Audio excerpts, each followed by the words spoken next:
Vamos relembrar o que é uma síndrome de segundo neurônio motor? Olha só, segundo neurônio é aquele que tem o corpo celular localizado no corno anterior da medula.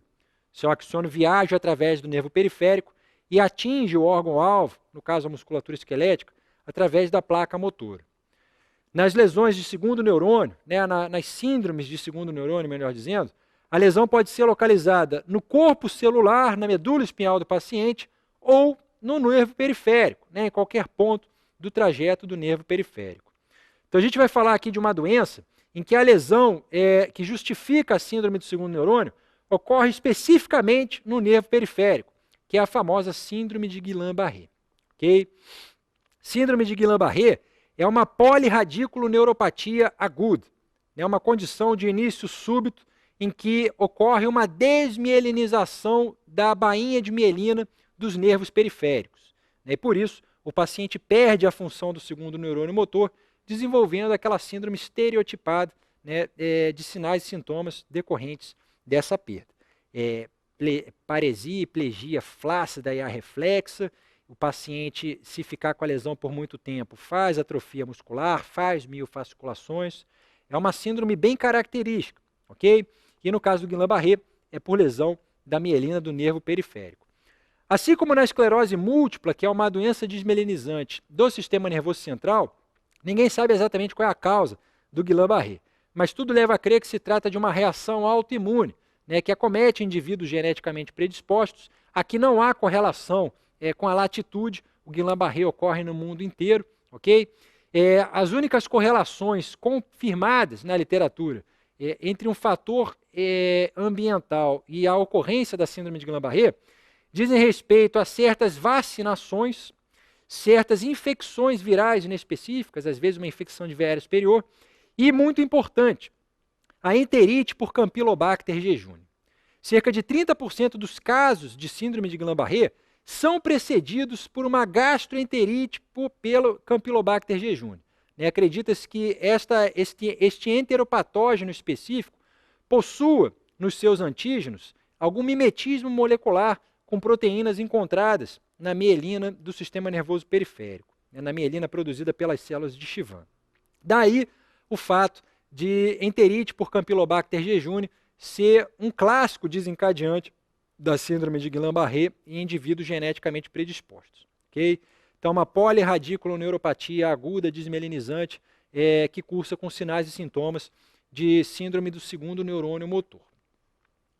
O quadro clínico, portanto, vai ser deduzido por esses sinais e sintomas, mas ele apresenta uma peculiaridade importante. A paresia, plegia flácida e arreflexa é sempre simétrica e ascendente.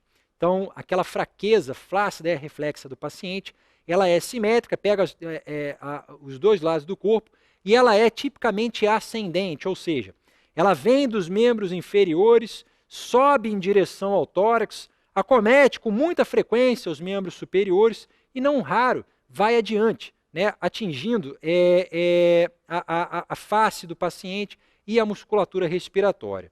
Esses indivíduos têm um quadro predominantemente motor, porque essa doença é um exemplo de síndrome do segundo neurônio.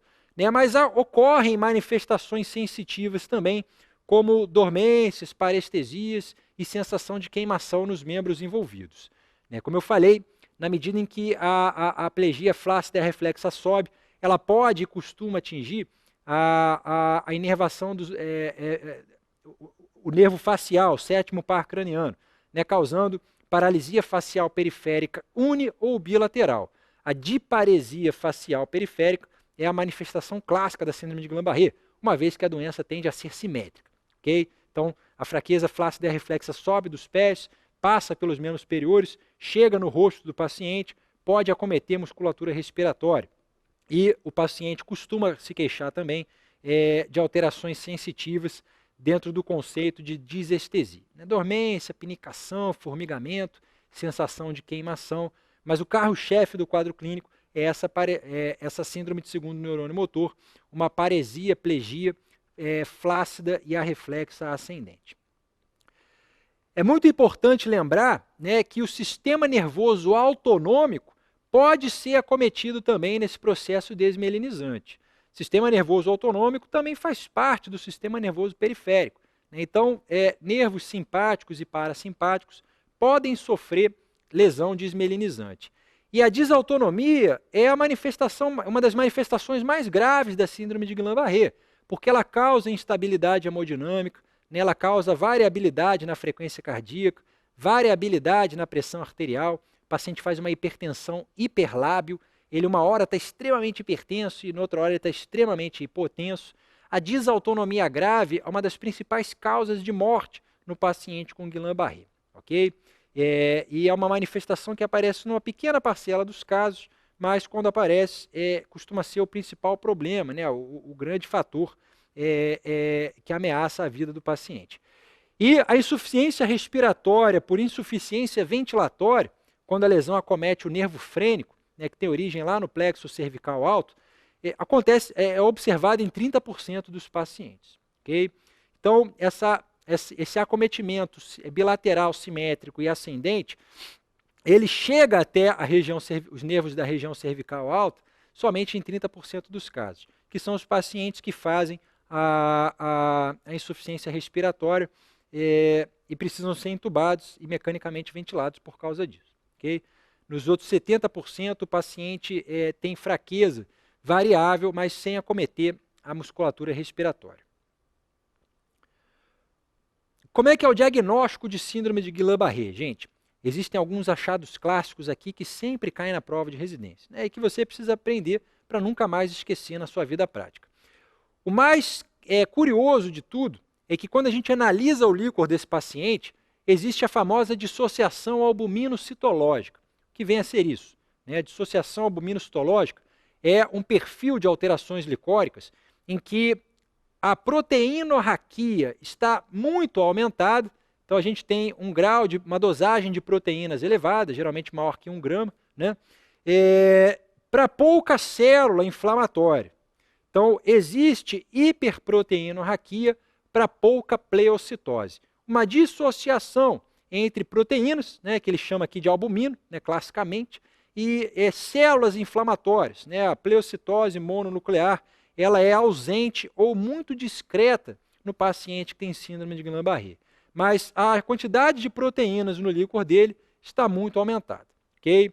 Então, diante de um indivíduo que subitamente abre um quadro de plegia flácida e arreflexa ascendente, que pode ou não ter queixas sensitivas inespecíficas, pode ter disestesias, e que você faz um líquor e encontra a dissociação albumino-citológica, não há outro diagnóstico senão a síndrome de Guillain-Barré. Okay? Você faz exame de imagem nesse doente, os exames de imagem são normais. O que dá diagnóstico é a clínica e a análise licórica, mostrando essa clássica dissociação albumino-citológica. Por ser uma doença de natureza autoimune, hoje em dia a gente já identificou alguns autoanticorpos, né, que podem ser encontrados no paciente com síndrome de Guillain-Barré.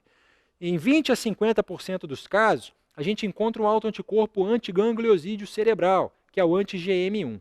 Mas ele não é decisivo para o diagnóstico, eu não preciso demonstrar esse autoanticorpo para confirmar que o meu doente tem Guillain-Barré. Eu vejo o quadro clínico característico e a dissociação albumino-citológica, isso para mim já é suficiente. A gente pode pesquisar o anti-GM1 porque ele tem significância prognóstica. Na realidade, o gangliosídeo cerebral é uma proteína presente na membrana do axônio do sistema nervoso periférico. E a positividade de anti-GM1 e outros autoanticorpos antigangliosídeos se relaciona a um déficit neurológico mais permanente, porque o paciente faz a desmielinização, ok? Mas a mielina ela é renovável, né? Ela pode se regenerar. Então, a história natural da maior parte dos casos de síndrome de Guillain-Barré consiste no déficit neurológico que reverte com o passar do tempo, porque o paciente destrói a mielina, mas depois a mielina é refeita. Okay? Agora, se eu tiver lesão no meu axônio, né, se eu tiver lesão do neurônio, aí a mielina não consegue ser refeita. Né, os neurônios não se regeneram. E se eu perco o axônio, eu perco o caminho para refazer a mielina. Quando o paciente tem autoanticorpos direcionados contra antígenos dos axônios, né, e ele faz uma lesão axonal além da desmielinização, o prognóstico tende a ser pior. Ele tende a persistir com déficit neurológico com o passar do tempo, porque esses são os doentes que não só desmielinizam, como também perdem a integridade do axônio. Então, os autoanticorpos anti-gangliosídeos cerebrais, eles não são necessários, imprescindíveis para o diagnóstico. Eles auxiliam no diagnóstico, né? Mas eles têm uma função também de avaliação prognóstica no paciente. O tratamento da síndrome de Guillain-Barré é o mesmo já há muito tempo, né? Ou a gente vai fazer imunoglobulina intravenosa no paciente, né? Gama-globulina não hiperimune, gama-globulina convencional, que é um hemoderivado, né? É um pool de gama-globulinas do sangue de múltiplos doadores. A gente vai fazer 400 miligramas quilo dia por 5 dias, ou vai fazer plasmaféres, né? De 5 a 10 sessões em dias intercalados, um ou outro, né, podem melhorar, acelerar a melhora do déficit neurológico do paciente. Okay? Síndrome de Guillain-Barré é isso que a gente tem que saber.